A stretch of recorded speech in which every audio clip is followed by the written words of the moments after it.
Welcome, friends, to another Global Capitalism, a bi-monthly presentation of the Left Forum and Democracy at Work that tries to present on a regular basis insights and commentary on major events besetting a capitalist world.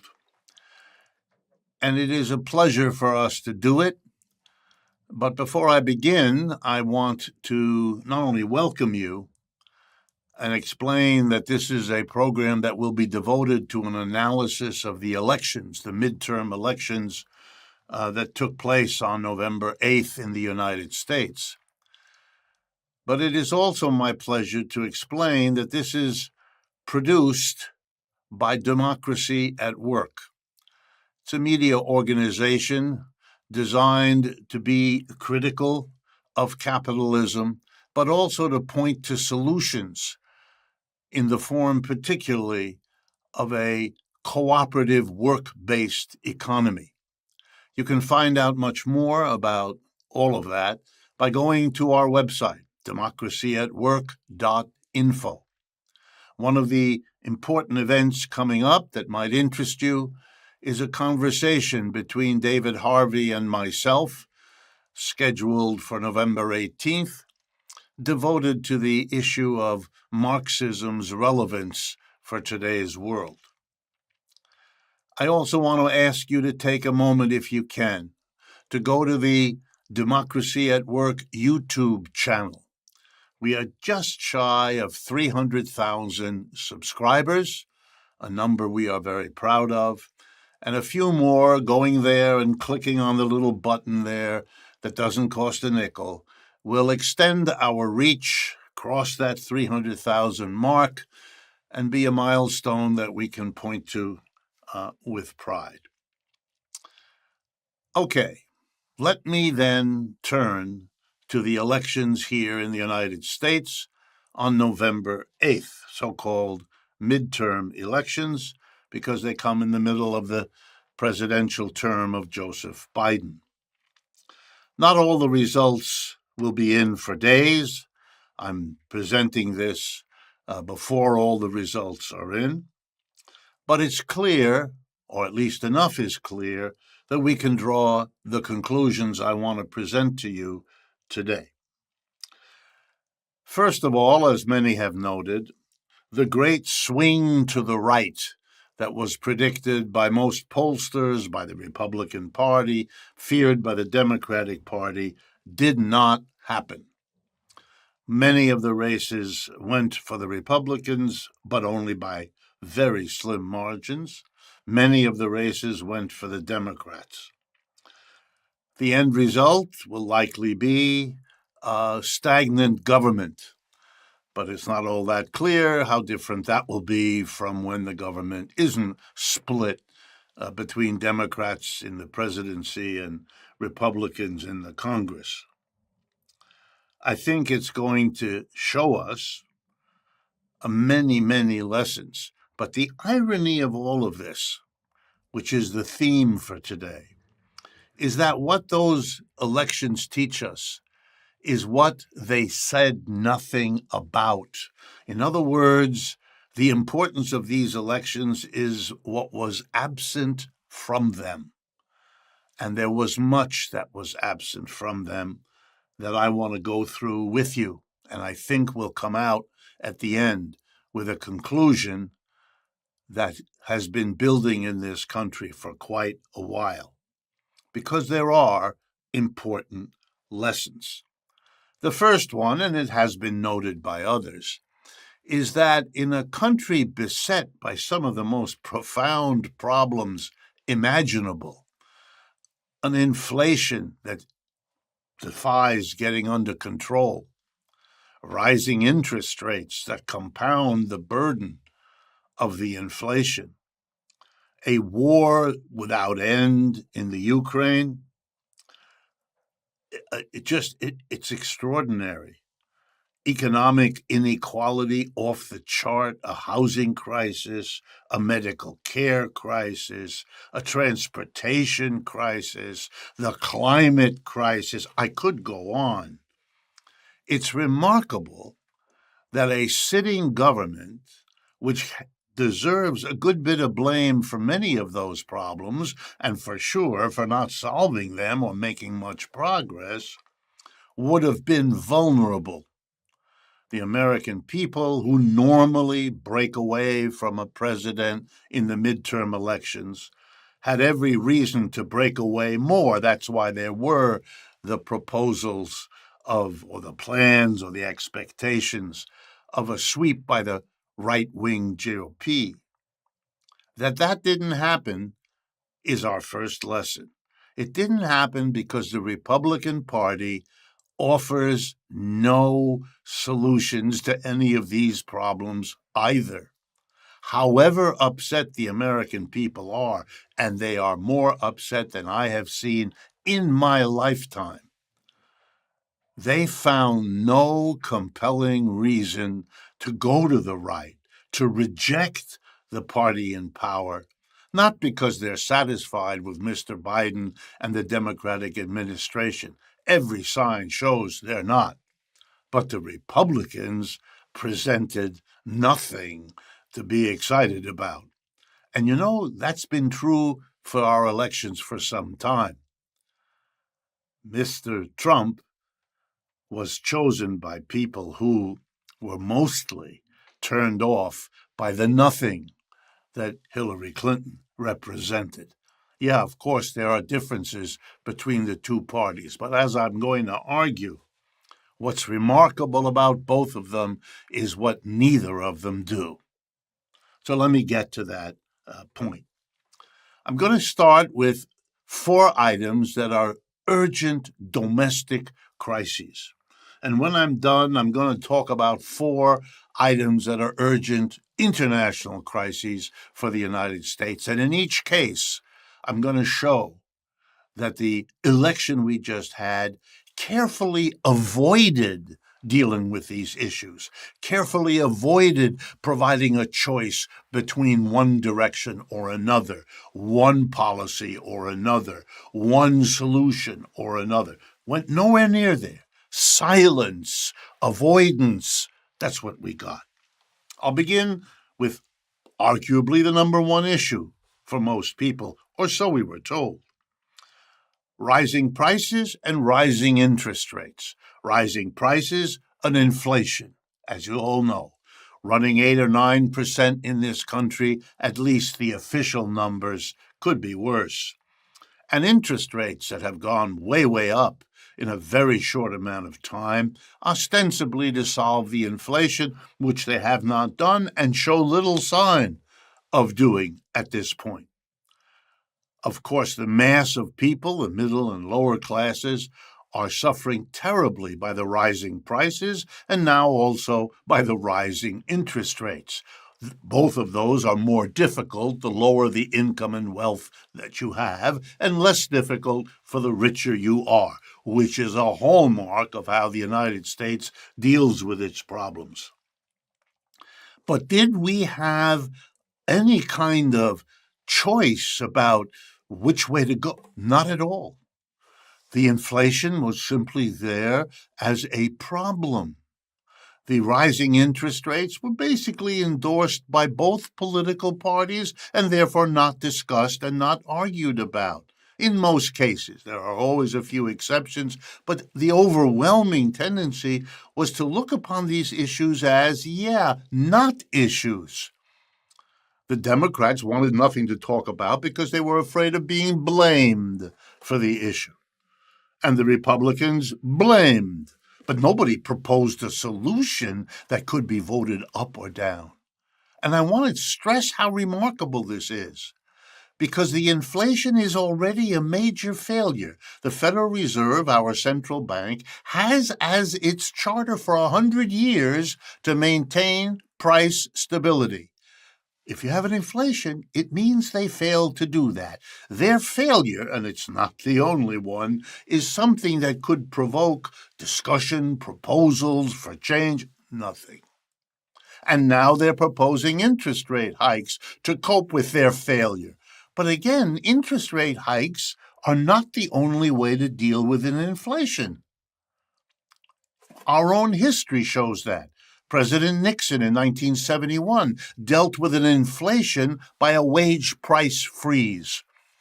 We are in a remarkable moment in our country. Terrible inflation, rising interest rates, and a Republican in charge of the Federal Reserve, a Democrat in the White House. And yet we're told to believe by our political parties that there's nothing to discuss about inflation and rising interest rates, as if there weren't alternative policies. Early in the 1940s, then President Roosevelt had yet another alternative to raising interest rates to control inflation. He had rationing. We printed and distributed ration books and ration stamps to the American people. So when you bought a gallon of gas or a pound of coffee or some meat, you had to show your ration card. You had to give them a ration stamp. Paying with money would not get you the object, and a merchant who sold you something for money would be liable to arrest. We had a rationing system as a way to prevent an inflation, which would have happened because we were shifting resources to fight World War II, and therefore there was a scarcity of consumer goods. In a market system, the price would go crazy. An inflation would result. To avoid that, avoid splitting the country at a time of war, rationing was done. Okay, rationing is an alternative to raising interest rates. Wage price freeze that a Republican Nixon imposed. We are acting as a nation as if those things never happened, as if there aren't any alternatives, as if the only way to deal with this inflation is raising interest rates, which happen to hurt most those least able to afford it. What a coincidence. The two parties are not presenting us with choices about ways to deal with an inflation. They are together silent about a real choice. And that's a hallmark of what these elections did. They proposed nothing, and nothing is going to change in the way this inflation is being dealt with because the election avoided any serious engagement. January of this coming year, that's 2 months from now or less, is going to be the end of the moratorium on student debt repayment. Millions and millions, I believe it's now 45 million or so of our fellow citizens who are now in debt, as having accumulated student debt, will no longer enjoy a moratorium. This is going to mean that money will have to be paid by these people, by their families, to the government to pay back their student loans.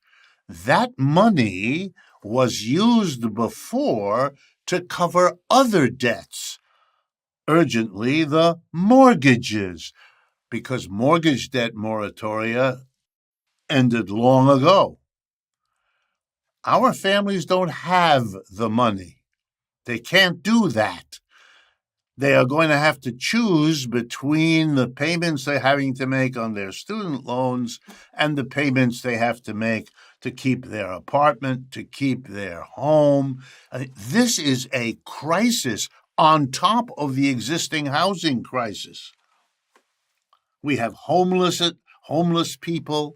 We have a record number of Americans of young families starting age living with their parents when they don't want to because they can't afford homes, which have risen in price beyond reach for most Americans, and rents that are following suit. We have a combined crisis of housing and student loans and where is the big choice? Where are the proposals in this election? What to do about this? How to solve this problem, which has been building and building. And with the end of the moratorium, we really are going to face the issues that have been avoided. But not in this election, not at all. No proposals to choose between, no plans, no announcements by the candidates of a settled program. If they get into office one way or the other, they will do this. Nope, nope, nope. We have an election that avoids, evades, denies. Let me give another example, and then I'll talk about what it means. We are coming to the end of the fossil fuel vehicle in our cultures, as is happening around the world. When you come to the end of a form of transportation, you probably, in most cases, have alternatives that you are going to rely on, since transportation is a basic requirement in geographically dispersed societies, which we all now are. There are two major alternatives to the combustion engine vehicle: the electric vehicle, the electric car, or public transportation. That's a fundamental choice. It ought to be made socially. Why? Because we're all affected by which one it is. It's a completely different system if we rely on the private automobile, whether it's electric or fossil fuel for the moment. It's the private car as opposed to public transportation, buses, trains, planes, as the basic way we move people around. That ought to be a social decision because it affects society in countless ways for many years. It's really important. It should not be decided by profit calculations of a handful of automobile companies who don't want to lose the business.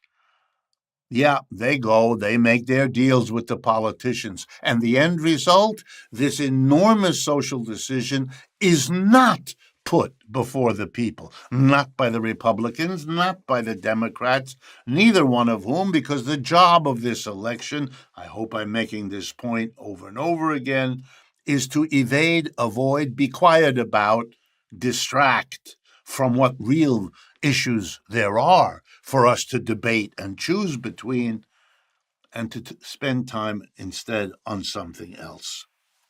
So let me draw the first conclusion. Fundamentally, all these problems have to do with the growing inequality in the United States. That has a great deal to do with inflation, with interest rate policies, with the housing dilemma, with all of it. And it's an issue most Americans are very concerned and certainly deeply affected by. You might have had an election in which a real commitment was made. Concretely, we are for leaving this system alone. Let it become more unequal, which, by the way, is what's been going on.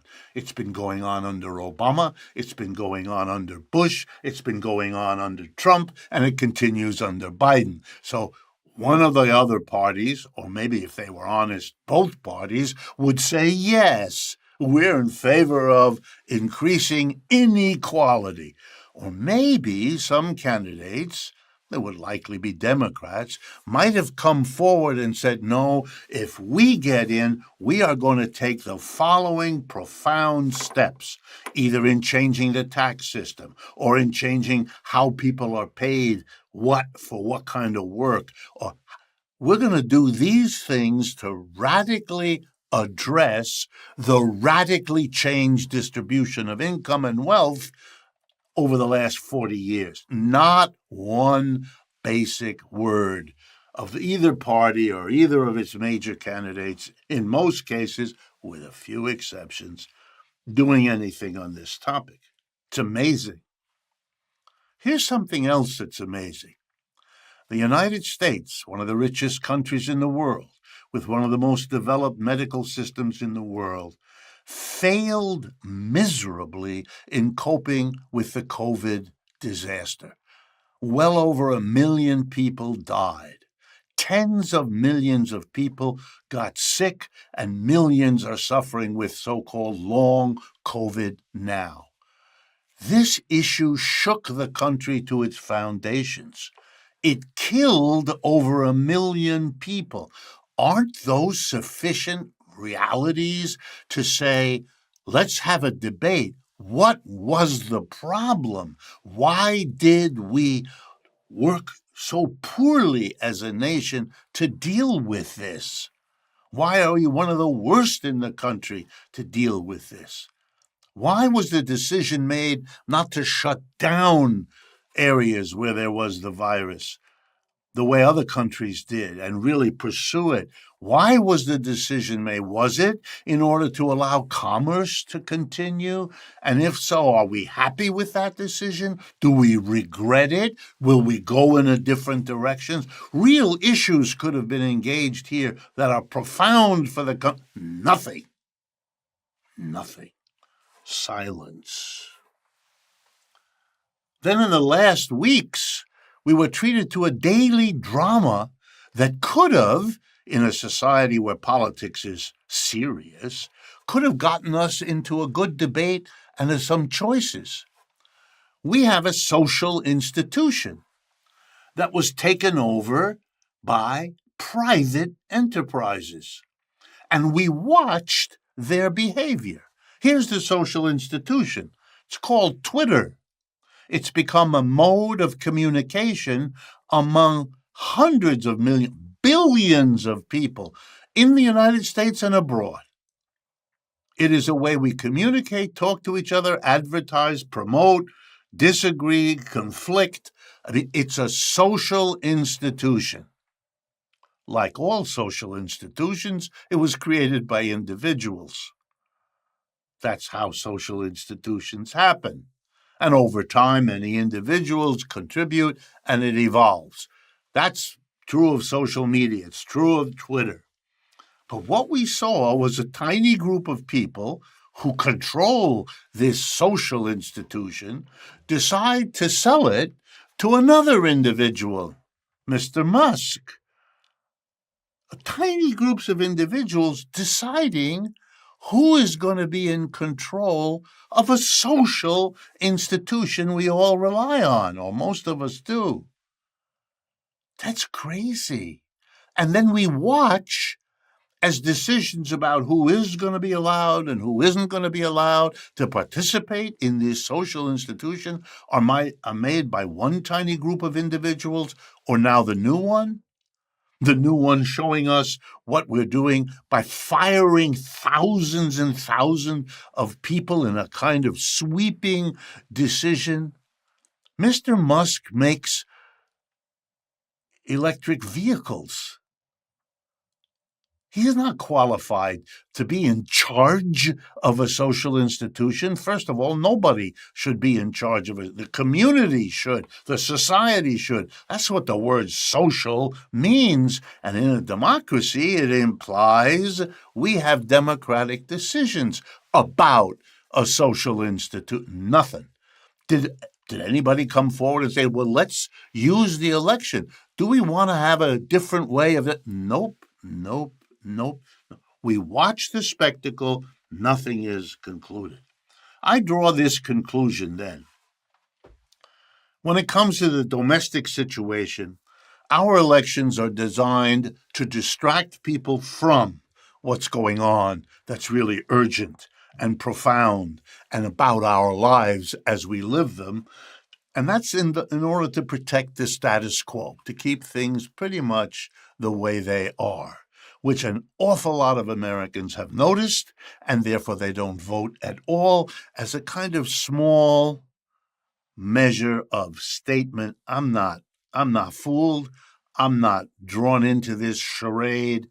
Not the best choice. There are differences among candidates and parties, but you can understand why people, given this spectacular failure, would turn away from the whole event. Not to deal with issues, but to distract us, in most cases, to lots of other issues that are really disconnected from any basic choice at all. But there was an exception in this election. There often is an exception. This time the exception was abortion.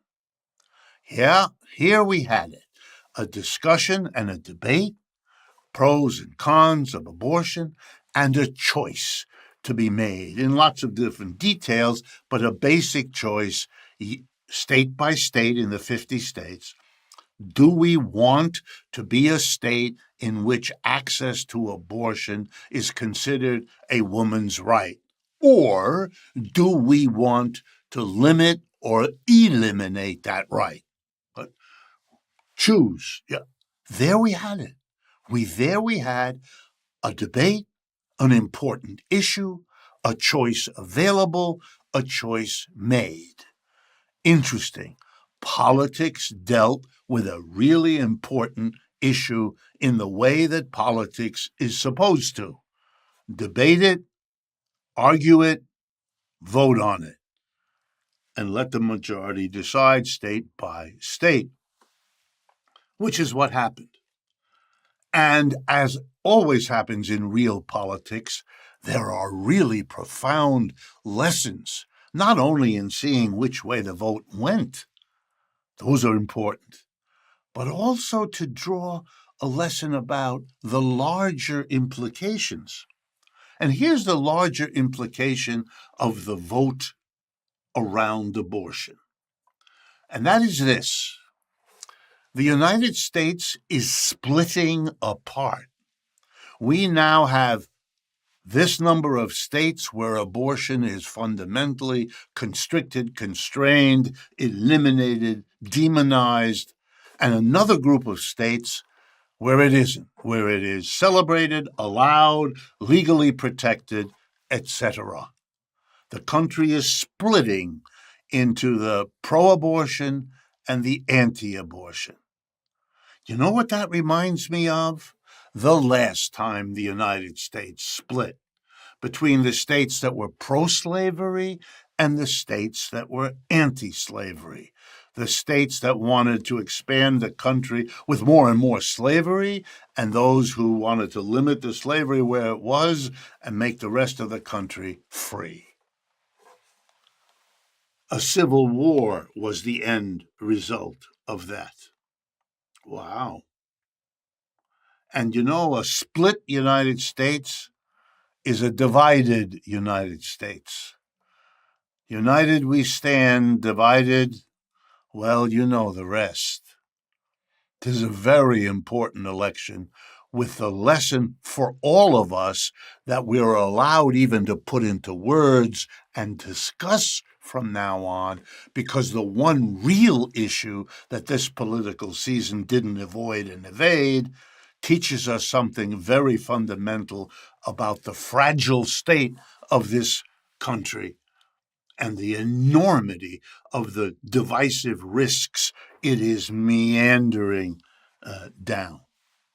So my conclusion on the domestic side, this election demonstrates to us, to me, that the United States is a society whose leaders are fiddling while Rome burns. That's a reference to Emperor Nero in Rome, who literally couldn't be bothered with the urgent fire consuming the core of his empire.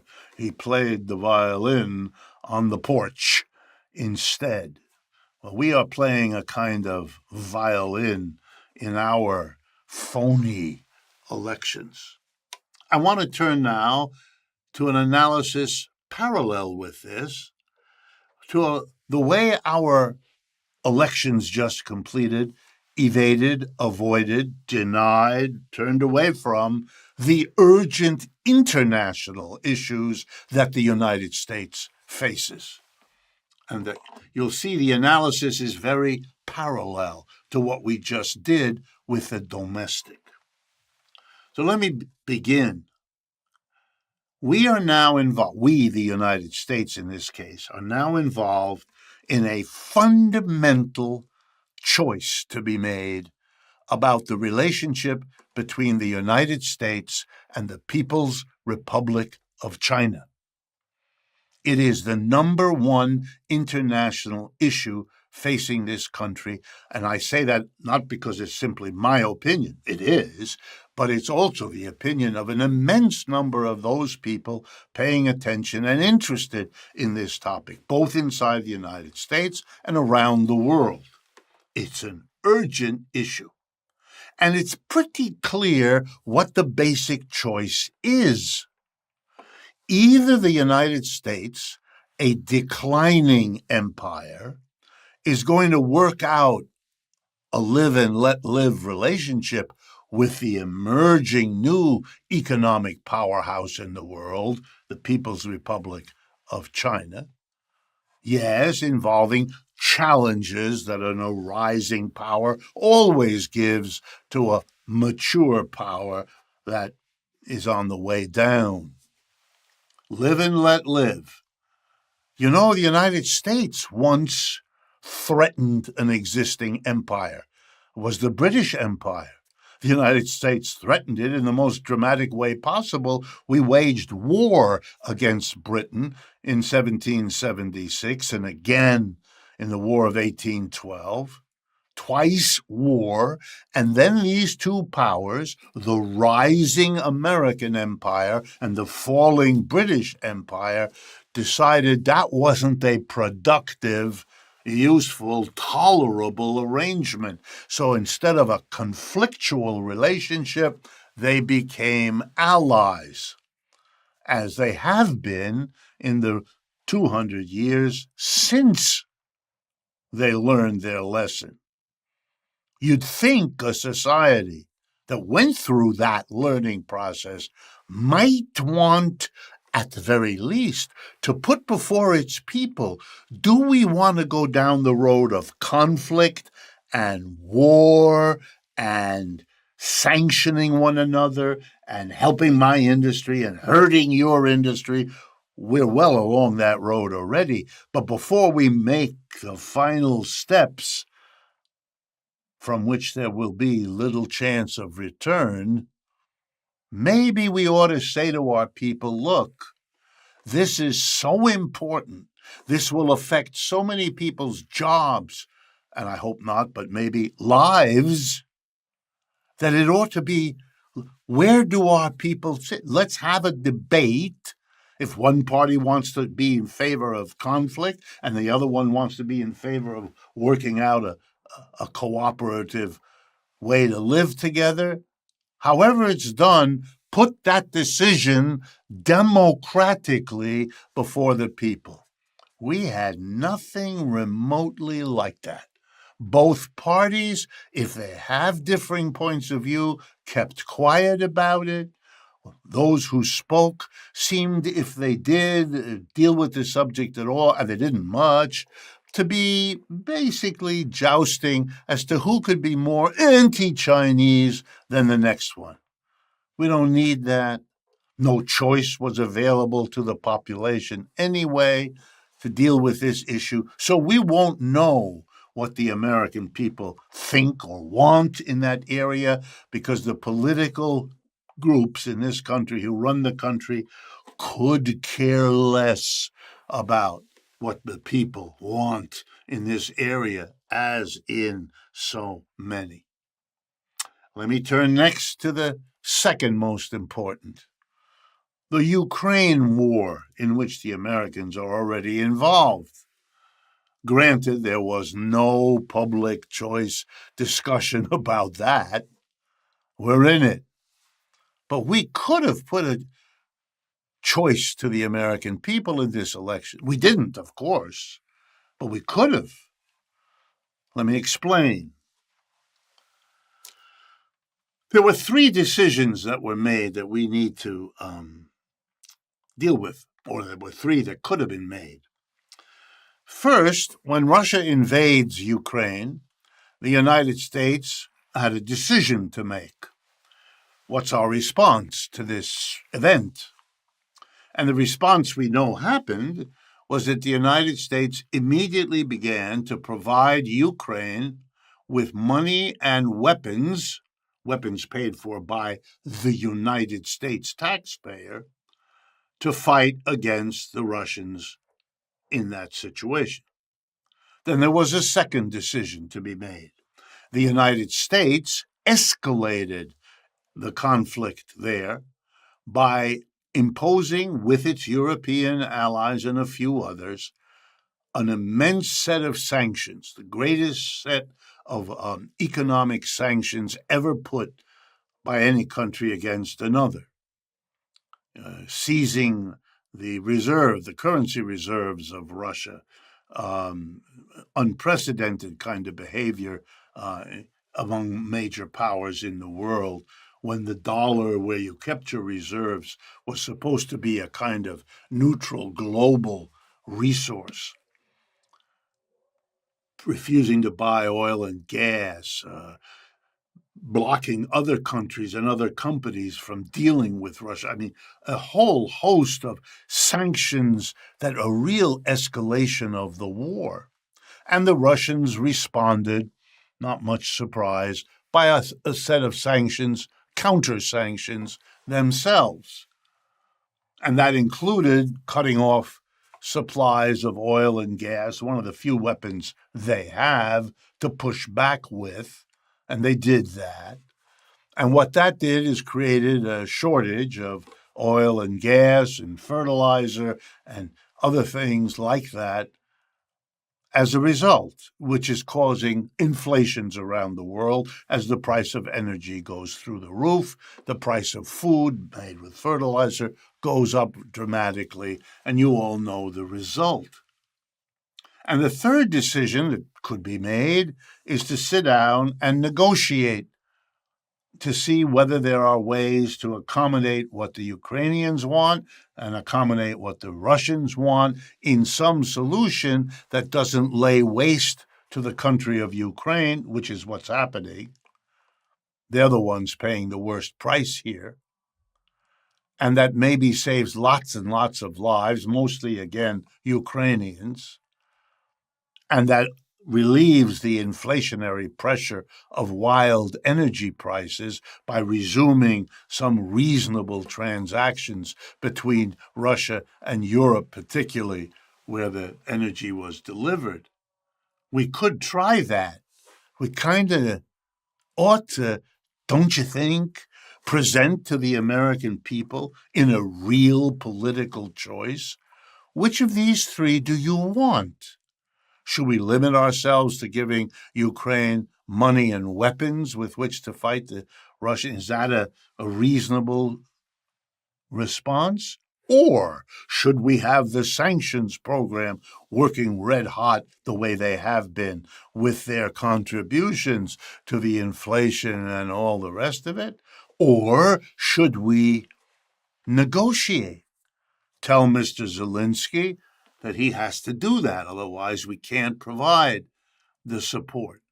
Offer, even if you want, other supports to help in making the negotiations, hopefully, successful. That's a fundamental set of choices to be made. They are being made.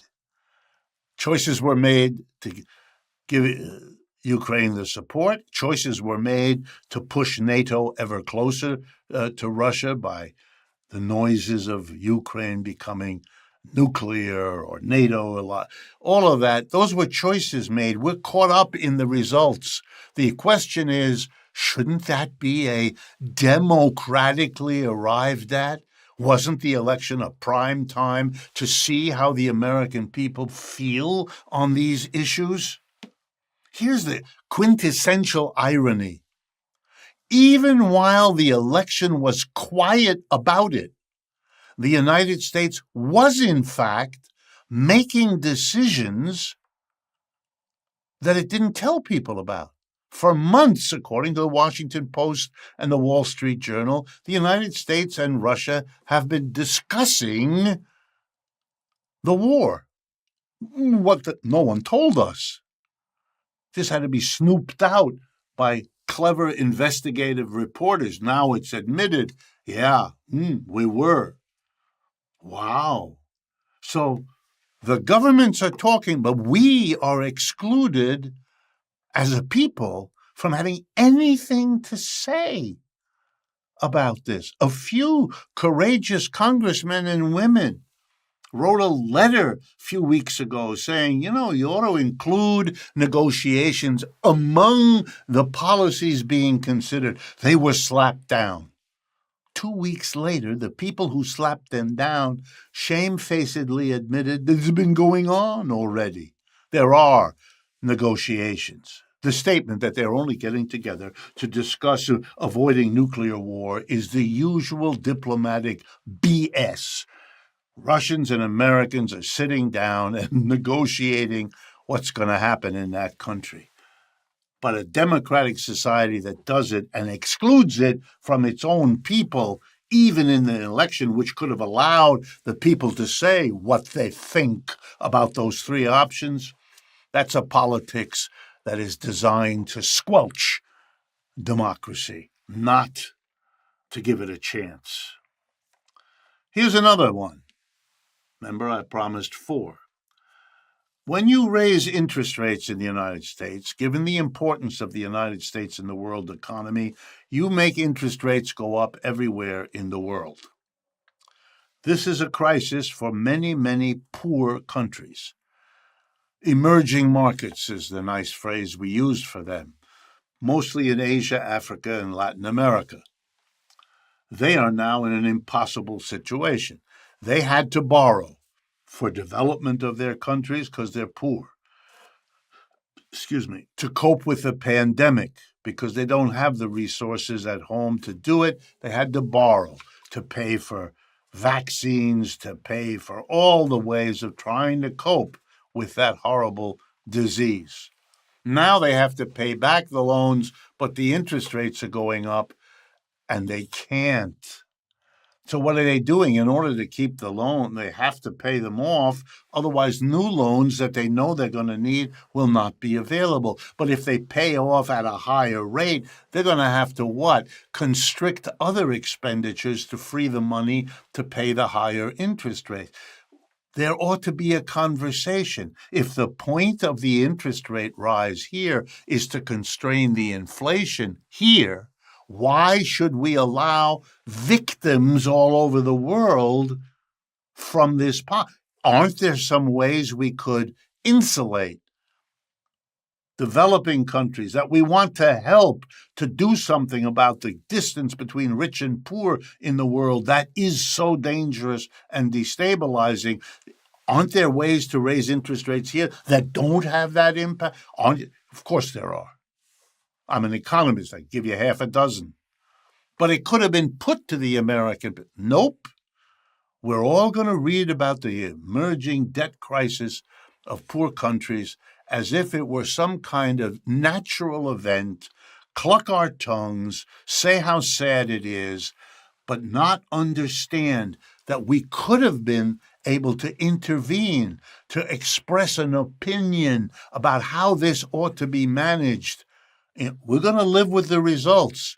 And if the poor countries of the world, where the majority of people live, suffer beyond what they are willing to tolerate, we will be drawn into conflicts that will cost us way more than anything we might have decided to do now to deal with that problem.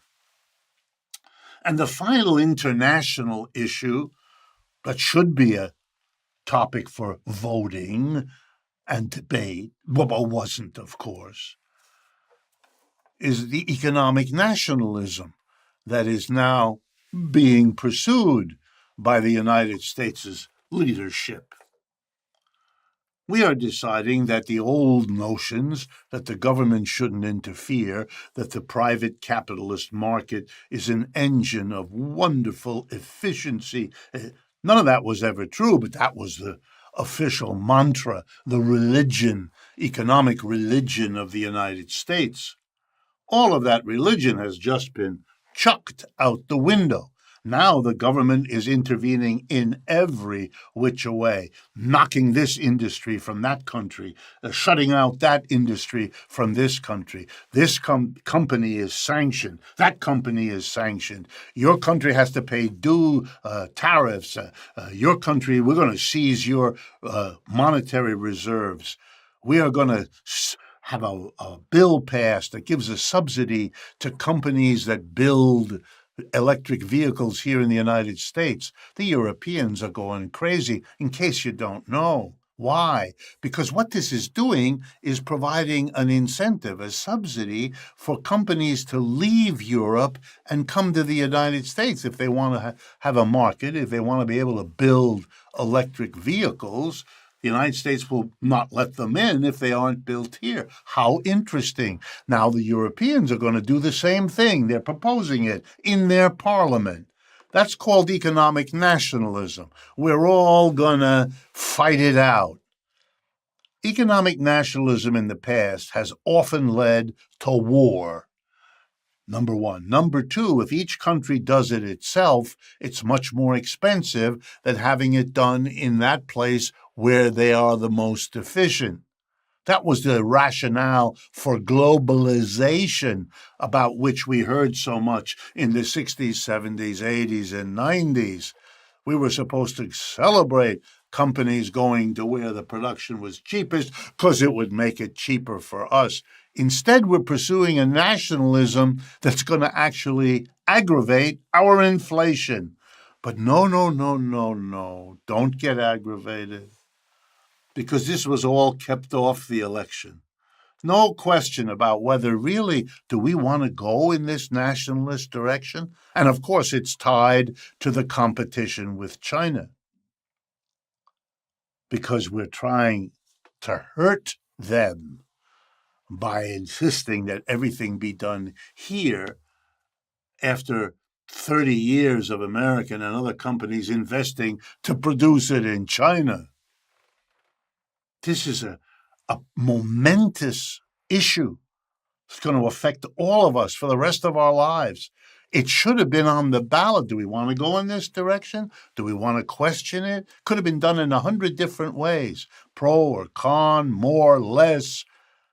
We can devise the questions that let people understand and then debate it so people understand what's involved. None of that was done. None of it. Instead, here's what we had about international. And I won't go into any more detail. I'm going to give you the general message. And it's as old as the United States, which is an important reason to question it. The United States constantly, as the most militarily equipped, as one of the richest countries in the world, with one of the most impressive global influence you could imagine, has, given all I've just said, many times intervened in the world, pursuing its own objectives, and often in an aggressive way. But it never can admit that. The country is bizarre. Britain has a War Department. We don't. We have a Defense Department. Everything that we do as a nation is couched in a language of defense. It's become second nature.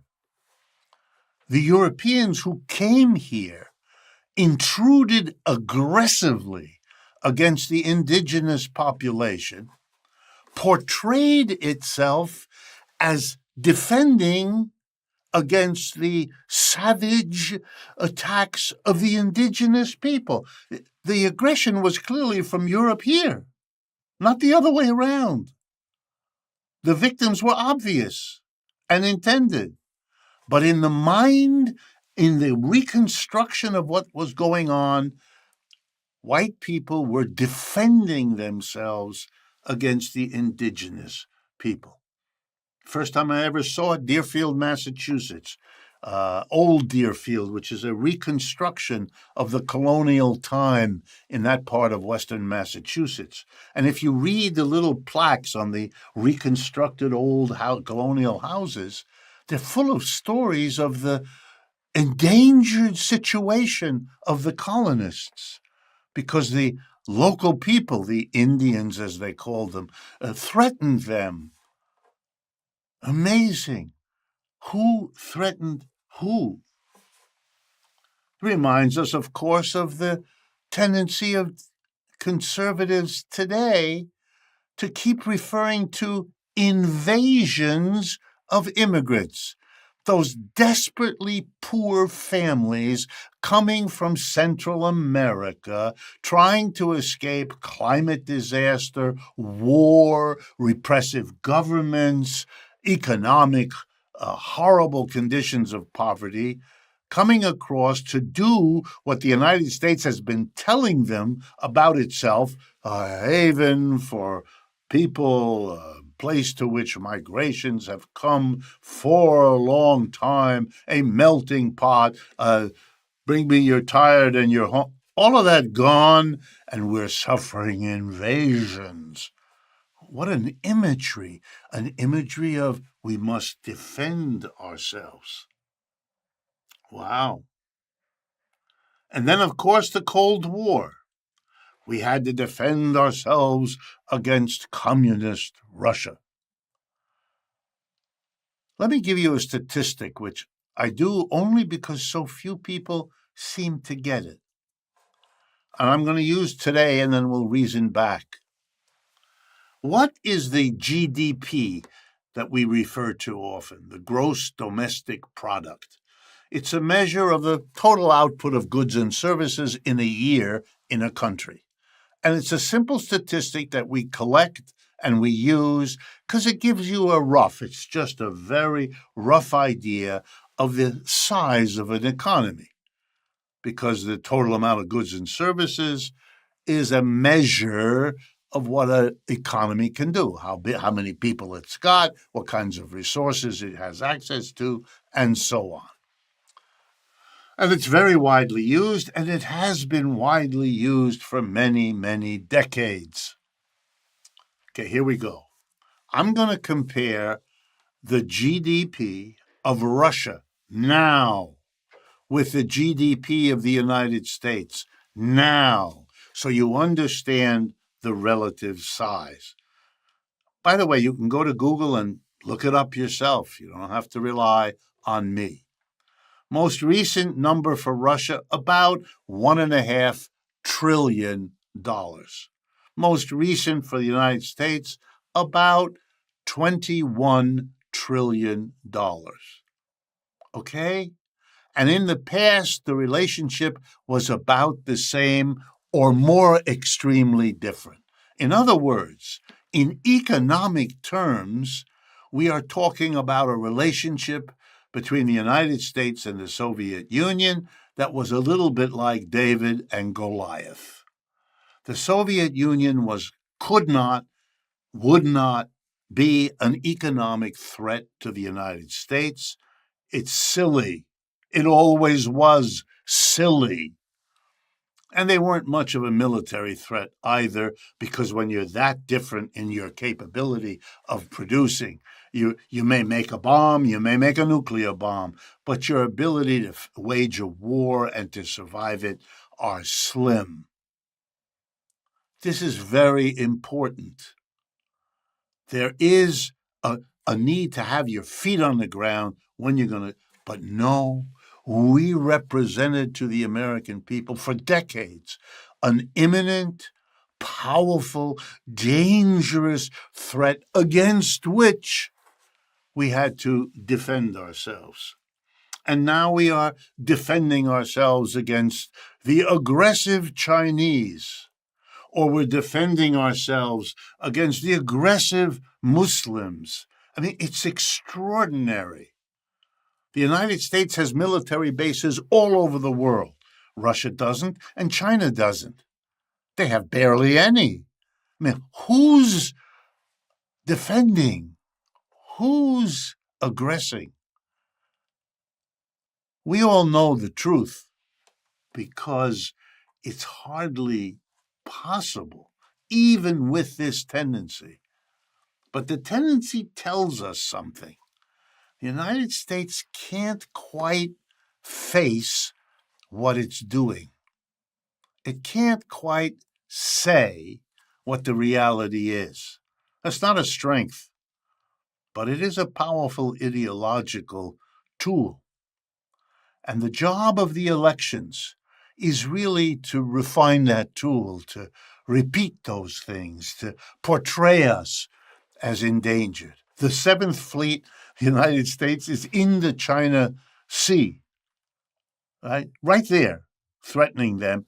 We are threatened by the Chinese. It's repeated in the newspaper every day, and our politicians cannot break from it, cannot give us a chance to say, as we need to, and as I said earlier in this talk, make a decision about whether the relation with China is going to be conflictual or work something out.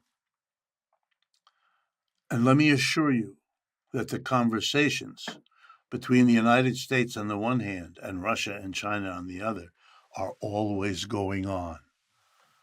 They're just not revealed to the public. They are kept secret as long as a newspaper doesn't find out about it, as long as a diplomat doesn't make a slip. But for the public consumption, we present the story of their aggression and our defense. The Afghans aggressed us, and we defended by invading. The Iraqis aggressed against us, and we offended by invading. The Vietnamese, we invaded.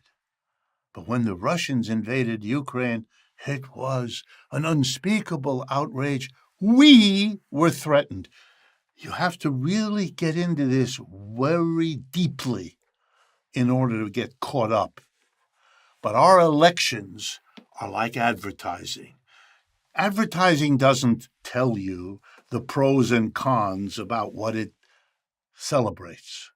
It just tells you about the good ones, the things that are good about this product. And if there are bad things, they're not going to tell you. They're going to hide those from you.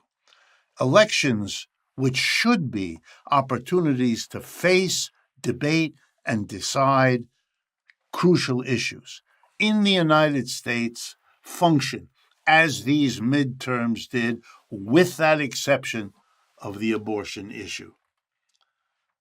They're not anything other than advertising. And even what they advertise is hidden. They advertise that all those other issues that I've gone through, yeah, they may look important, but don't worry, they're being taken care of. We Republicans are taken care of. We Democrats are taken care of. They don't need to be discussed. They don't need your input. They don't need to know what the mass of people need or feel or want. Let me conclude by the conclusion I hope you've come to on your own. The midterm elections, like most elections in the United States, most of the time, are not a celebration of our democracy. They are a desecration of the concept of democracy. They are a mockery of democracy. They exclude the mass of people from the participation in the debate and deciding of the most momentous issues that confront us. And the midterms just concluded are no exception to this sad rule. And if there were a single conclusion I would urge you to think about, because it's going to be practically the conclusion we see in the period ahead. Such a failure of your political system, such a pathetic failure of your elections, they teach people, consciously or unconsciously, that on the important political issues we face, the American system of Republicans and Democrats is a show of fakery. The political issues will then have to be decided some other way. And what the country needs is a recognition of this sad reality. Maybe these midterms will help bring that about. We either need new and different political parties who will bring these issues forward, make it impossible for the Republicans and Democrats to continue their pathetic theater of politics, embarrass them, force them into articulating some position. We need either a new party to do that, or we need a different kind of politics, a politics that happens in the street, when masses of people explain to these political hustlers that the era for them to exclude all the rest of us from all the decisions that matter is over, and a new, genuine, democratic system for governance will replace it. The hint that that's coming takes us back to the abortion issue. It is splitting this country, pro-abortion states, anti-abortion states. The next step may well be those states where democracy is going to be taken seriously and those that are continue the sad spectacle we just went through. It is going to be a very hard problem for a society that is, after all, a declining capitalism, losing its empire, losing its self-assurance, accumulating problems, however often kicked down the road. The reality of these elections is that the truth about this society is kind of coming out despite all these efforts to exclude us, to hide it, to deny it. It's advertising, friends. It's the opposite of an honest assessment of strengths and weaknesses, enabling us to make good decisions. Instead, we're bombarded by paid hustlers, pushing us in one direction or another, but systematically excluding us from the evaluation of strengths and weaknesses, which we would like to carry out in order to make the right purchase. I hope the analogy helps make the point. Thank you very much for your attention. These elections have gotten a lot of attention, but I hope not of the sort I tried to argue and present with you today. If all of this strikes you as the kind of intervention that ought to be discussed and debated in our society, which is why we do this, please partner with us. Share this video. Send it around to friends, coworkers, neighbors. It's a way to reach more people and to stimulate the very kind of democratic discussion and decision-making that we are here to develop. And I would not be honest with you if I did not ask that if you can help us defray the costs of producing and distributing these videos, that too will be enormously appreciated. The easiest way is to go to our website, democracyatwork.info, and all of that is available and readily explained there. Thank you very much.